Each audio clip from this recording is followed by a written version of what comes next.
waxa kaloo la yaab leh waxa ay maanta madaxweynaha tagay Faransiiska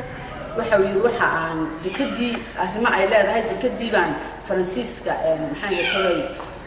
cid ku shirkad la heshiiyay dekada Berbera arrinkeedu ma aha arrin yar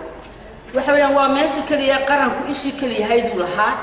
ee dhaqaale wuxuu ka soo baxayeen ee dawladnimada iyo wax walba kala waday ee kala soconaysay ee aynu ku faanaynay aynu lahayn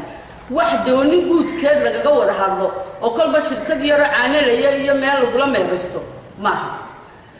waxa kale oo aan doonayay inaan ka hadlo airportka Berbera waa airportka ugu weyn waa la xira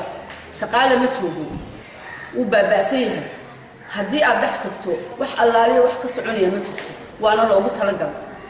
marka ma sidii airportka loo baabiyay baa la doonayaa in dekadana loo baabiyo dekada arrinkeedu ma hawl yara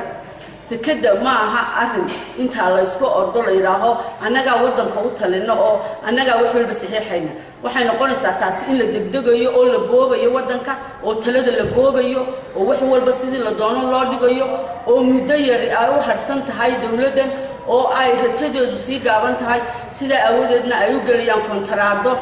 aanay isku dhufanayaan dawladaha shisheeye wax la soo galayaan iyo dadka Soomaaliland u taliyay isbedelka oo diyaarka waxaan leeyahay wax kasta oo ay maanta faraaq ku jiraan awaaqabkeeda ha ka fiirsadaan xukuumaddu haddii ay tahay xukuumad Soomaaliland oo daacada ummadda ha ka fiirsadaan iyo degdeg ku gali shalay bay ku fashilmeenayeen batroolada la qodaya maanta iyada oo ay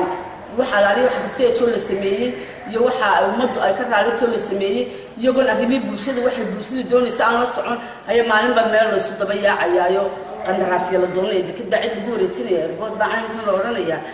maxay ahayd tolay waxa la qodaya batrool